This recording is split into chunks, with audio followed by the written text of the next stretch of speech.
Hello friends, Shashi Agarwal channel के अंदर मैं डॉक्टर शशि अग्रवाल आप सबका अभिनंदन करती हूँ। और आज का जो हमारा टॉपिक है, जो सब्जेक्ट है, डैट इज़ दी समष्टि अर्थशास्त्र या पब्लिक फिनांस के अंदर हमारा जो टॉपिक है डैट इज़ दी सरकारी बजट। इसको हम 3-4 पार्ट्स के अंदर जो है स्टडी करेंगे। हिंदी के अंदर ज़्यादातर जो मैं व्यष्टि या समष्टि या पब्लिक फिनांस के जो लेक्चर्स होते हैं वो मैं अपने दूसरे चैनल पे डालती हूँ, शशि अग्रवाल इकोनॉमिक्स तथा लॉ क्लासेस के अंदर। तो इसलिए क्या है कि आप सबसे रिक्वेस्ट की जाती है कि आप दोनों चैनल को जो है सब्सक्राइब कीजिए, ताकि आपको समय समय पर क्या है कि दोनों चैनल के अंदर जो है जो भी मैं लेक्चर्स में डालती हूँ उसके अपडेट्स आपको मिलते रहें। अगर आपको मेरा ये एफर्ट जो है सही लगता है तो इसको लाइक कीजिए और अपने फ्रेंड्स के साथ इस वीडियो को शेयर कीजिए और मेरे दोनों चैनल्स को आप सब्सक्राइब कीजिए। तो सबसे पहले हम देखते हैं कि जो गवर्नमेंट बजट है इसका मतलब क्या होता है। देखो, जो बेसिकली सरकार जो है बजट बनाती है वो देश जो सरकार मतलब जो देश की सरकार होती है वो बजट बनाती है। वो अगले वित्तीय वर्ष के लिए जितनी अनुमानित आय होती है और अनुमानित आय व्यय का जो है ब्यौरा देती है उसको हम बजट कहते हैं। कि अगले वित्तीय वर्ष के अंदर जो है हमारी कौन कौन से स्रोत से जो है इनकम प्राप्त होगी और किस तरह से सरकार जो है खर्चा करेगी, और जो पूरा ब्यौरा होता है वो दिया होता है बजट के अंदर। और वित्तीय वर्ष का अर्थ होता है कि 1 अप्रैल से लेकर अगले 31 मार्च तक, तो वो वित्तीय वर्ष कहलाता है। सरकार ज़्यादातर जो बजट है वो फेब के महीने में करती है। पहले फेब के लास्ट जो डे होता था उस दिन प्रेजेंट किया जाता है, अब फेब की फर्स्ट जो डेट है उसको प्रेजेंट किया जाता है। अब हम देखते हैं कि सरकारी जो बजट है उसके क्या कंपोनेंट होते हैं। देखो, जो सरकारी बजट है उसके 2 भाग होते हैं, एक बजट आय होती है, एक बजट व्यय होता है।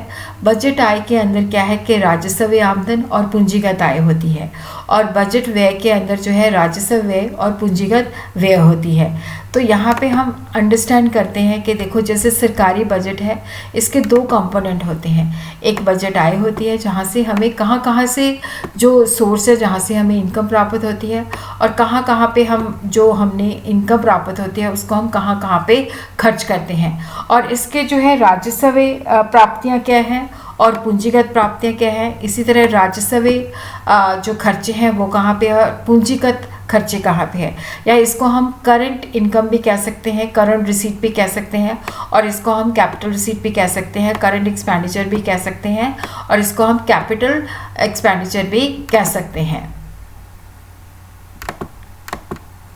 और उसी तरह हम देखते हैं कि जो बजट प्राप्तियां हैं या बजट जो आय है उसका मतलब होता है कि सरकार ने जो भी अपना काम करना होता है तो उसके लिए उसे पैसे की ज़रूरत होती है, उसकी वित्त की ज़रूरत होती है।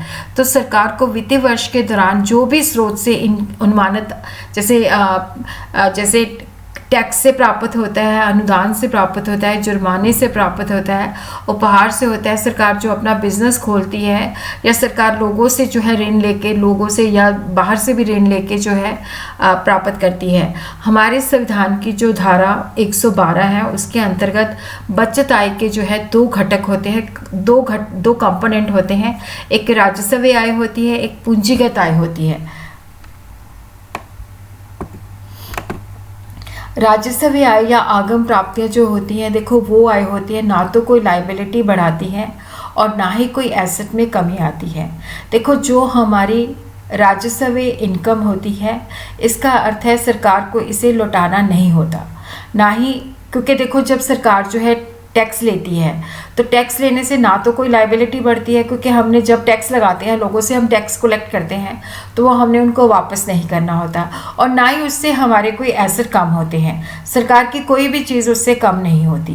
तो जैसे सरकार करों से आय प्राप्त करती है तो नेचुरली हमें किसी को भी ये लुटाना नहीं होता, ना तो इससे हमारी लाइबिलिटी बढ़ती है, ना ही इससे हमारे एसेट के अंदर जो है कमी आती है। और उसी तरह हम देखते हैं कि जो राजस्व आय है, आगम प्राप्तियाँ हैं, इसके अंदर दो तरह के स्रोत जो होते हैं शामिल होते हैं, एक करों से आय और दूसरा जो है गैर कर आय। करों से आय जो है जिसको हम टैक्स रिसीट पे कह सकते हैं कि सरकार जो है जनता के ऊपर टैक्स लगाती है, और ये जो टैक्स होता है एक तरफा भुगतान होता है कि ये नहीं हमने सरकार को टैक्स दिया है तो सरकार से उसके बदले में कुछ हम एक्सपेक्ट कर सकें, क्योंकि ये एक तरफा भुगतान होता है और ये सरकार जब टैक्स लगाती है तो लोगों को देना ही पड़ता है। सरकारी आय जो है सरकार जो है लोगों की आय पे, उत्पादन पे, बिक्री पे, यातायात पे, उपहार पे, संपत्ति पे, निर्यात पे, आयात पे टैक्स जो है सरकार लगा सकती है। देखो जो सरकार टैक्स लगाती है तो वो सरकार को एक तरफा भुगतान होता है, उसके बदले में हम कुछ भी एक्सपेक्ट नहीं कर सकते। और सरकार जब टैक्स लगाती है तो लोगों को जो है ये टैक्स देना ही पड़ता है। ये लोगों की इनकम पे हो सकता है, उनके उत्पादन पे हो सकता है, बिक्री पे हो सकता है, यातायात पे हो सकता है, इंपोर्ट और एक्सपोर्ट जो हम करते हैं उस पे हो सकता है। और उसी तरह ही हम देखते हैं कि जो करों से जो इनकम प्राप्त होती है, जैसे प्रत्यक्ष कर है, डायरेक्ट टैक्स है। देखो ये जो कर होते हैं कि जैसे जिस व्यक्ति पर लगाए जाते हैं उसी को सहन करने पड़ते हैं, वो आगे इसको ट्रांसफ़र नहीं कर सकता, उसका प्रभाव भी उसी पे ही होता है। जैसे हम पे इनकम टैक्स लगता है तो वो हम किसी और को शिफ्ट नहीं कर सकते। जैसे संपत्ति के ऊपर टैक्स लगाया जाता है या जो कंपनीज होती हैं उनके ऊपर जो टैक्स लगाया जाता है कॉर्पोरेट टैक्स, तो वो डायरेक्ट टैक्स की एग्जांपल्स होती हैं, इनको हम आगे शिफ्ट नहीं कर सकते। और उसी तरह देखो जो इनडायरेक्ट टैक्स है वो कर होते हैं जो लगाए किसी और पे जाते हैं, लेकिन सहन किसी और को करने पड़ते हैं क्योंकि वो ट्रांसफ़र हो सकते हैं। जैसे वस्तु और सेवाओं पे GST सरकार लगाती है तो इसका भुगतान जो होता है दुकानदार को देना पड़ता है, लेकिन दुकानदार इसका बर्डन जो है कस्टमर के ऊपर शिफ्ट कर सकता है, मतलब करता है इसका। और उसी तरह हम देखते हैं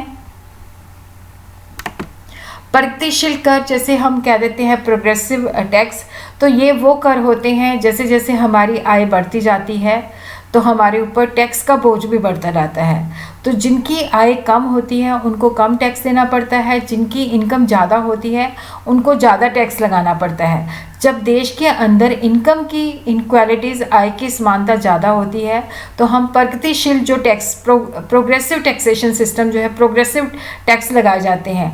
भारत के अंदर भी क्या है, प्रगतिशील कर जो है लगाए जाते हैं। जैसे जैसे हम यहाँ पे इंडिया के अंदर भी क्या होता है कि जैसे जैसे हमारी इनकम टैक्स, जैसे इनकम बढ़ती है तो हमारी डिफरेंट स्लैब्स होती हैं, तो वहाँ पे हम जैसे जैसे इनकम बढ़ती है तो हम हायर टैक्स कैटेगरी के अंदर आते जाते हैं। और उसी तरह जो रिग्रेसिव टैक्स होते हैं जिसको हम प्रतिगामी कर कहते हैं, ये वो कर होते हैं जो सभी लोगों की आय पे समान रूप से लगाए जाते हैं। इसका बर्डन जो होता है गरीब लोगों पे ज़्यादा होता है।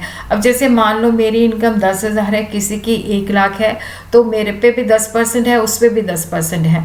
तो ये वो कर होते हैं जो सभी लोगों की आय पे समान रूप से लगाए जाते हैं। इसका गरीबों के ऊपर जो बर्डन होता है वो ज़्यादा होता है। तो ये उस सिचुएशन के अंदर लगाए जाते हैं जब आय लगभग समान वितरण होता है, तो उस वक्त क्या होता है कि प्रतिगामी कर जो है लगाए जाते हैं।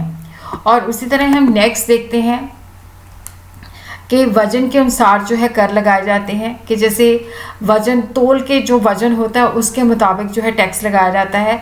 एक वैल्यू एडेड टैक्स होता है कि जैसे मान लो मैंने 1 लाख की चीज़ खरीदी है, उसके अंदर 4 लाख की वैल्यू एडिशन की है तो 5 लाख में सेल की है, तो वहाँ पे जो 4 लाख मैंने मूल्य वृद्धि की है उसके ऊपर जो है टैक्स लगाया जाता है। और उसी तरह हम देखते हैं कि जो नॉन टैक्स रिसीट्स हैं, जो गैर कर से सरकार को आय प्राप्त होती है। देखो जो गैर कर आय होती है सरकार की, वो आय होती है जो करों से प्राप्त नहीं होती, ये दूसरे स्रोतों से प्राप्त होती है, लेकिन इससे भी कोई सरकार की लायबिलिटी उत्पन्न नहीं होती, ना ही कोई एसेट में कमी होती है। जैसे सरकार अपने बिजनेस सेट करती है तो उससे जो इनकम प्राप्त होती है उसको हम कह देते हैं कि सरकारी उद्यम से इनकम प्राप्त होती है। जैसे सरकारी एजेंसियां जो है वस्तुएं तथा सेवाओं को जो पैदा करती हैं, तो जैसे सरकार जो है उसको परिवहन से आय होती है, डाक विभाग से आय होती है, टोल टैक्स से आय होती है, सरकारी साख निगमों के फंडों पर ब्याज या सरकार ने जो निवेश किया गया होता है उस पर लाभ प्राप्त होता है। सरकार खुद के कई कारखाने होते हैं, जैसे इंडियन ऑयल से आय प्राप्त होती है, या कहीं पे भी सरकार का जो कारखाना चल रहा होता है, जैसे भिलाई के अंदर इस्पात का कारखाना है, तो उससे जो आय प्राप्त होती है वो व्यावसायिक इनकम होती है, तो वो भी सरकार के गैर कर के अंदर जो है शामिल होती है। और उसी तरह हम देखते हैं कि फ़ीस जनता से फ़ीस के रूप में यह प्राप्त किया जाता है। जैसे किसी ने जन्म का प्रमाण पत्र लेना है, मृत्यु का प्रमाण पत्र लेना है, या कोई ड्राइविंग लाइसेंस लेना है, तो सरकार जो है जनता से कुछ पैसा वसूल करती है। और उसी तरह सरकार जो है क्योंकि परमिट भी बना के देती है, तो उससे भी जनता से पैसे वसूल करती है। जैसे किसी वाहन को अलग अलग राज्यों में जाने की अनुमति देती है, तो उसके लिए परमिट जो है दिया जाता है और उसके लिए पैसे लिए जाते हैं। और उसी तरह एस्टेट जो होती है, जिसके अंदर क्या होता है कि जब कोई व्यक्ति मर जाता है, उसका कोई उत्तराधिकारी नहीं होता, तो उसकी जो संपत्ति होती है वो सरकार के पास चली जाती है। और उसी तरह हम देखते हैं कि सरकार जो है कई जनता को कुछ विशेष सुविधाएं देती है, तो इन सुविधाओं के बदले जनता से जो पैसा वसूल किया जाता है इसे विशेष अंकन कहा जाता है। और उसी तरह क्या होता है कि जब सरकार जो नियम बनाती है, जब उस नियमों को तोड़ते हैं लोग, तो सरकार जो है जुर्माना लगाती है। जैसे हम बिना हेलमेट के मोटरसाइकिल या स्कूटर चलाते हैं, या ट्रैफिक नियम को तोड़ते हैं, तो ट्रैफिक पुलिस जो होती है हमारा चालान काट देती है, तो वो जुर्माना हमें देना पड़ता है। तो उसी तरह ही हम देखते हैं कि सरकार के द्वारा जो अनुदान प्राप्त किया जाता है, जैसे कई बार क्या होता है कि प्राकृतिक आपदा आ जाती है, तो लोग जो है सरकार को दान देते हैं, तो वो भी सरकार की इनकम के अंदर शामिल होता है। और उसी तरह जो सरकार की वाणिज्यिक प्राप्तियां होती हैं, जब सरकार वस्तुएं तथा सेवाएं पैदा करके उससे जो इनकम प्राप्त करती है, तो उसे कमर्शियल रेवेन्यू कहते हैं। जैसे डाक विभाग सेवा जो देता है, बिजली विभाग को जो इनकम प्राप्त होती है, रेलवे विभाग को जो इनकम होती है। और उसी तरह जो एडमिनिस्ट्रेटिव रेवेन्यू है, जिसको हम प्रशासनिक प्राप्तियां भी कह सकते हैं, जैसे सरकारी कॉलेज है, सरकारी स्कूल है, वहाँ से जो फीस जनता अपने बच्चों को पढ़ाने के लिए देती है, लाइसेंस के लिए जो फ़ीस है, या फ़ाइन है, या एस्टेट है, वो सारे एडमिनिस्ट्रेटिव रेवेन्यू के अंदर शामिल होते हैं।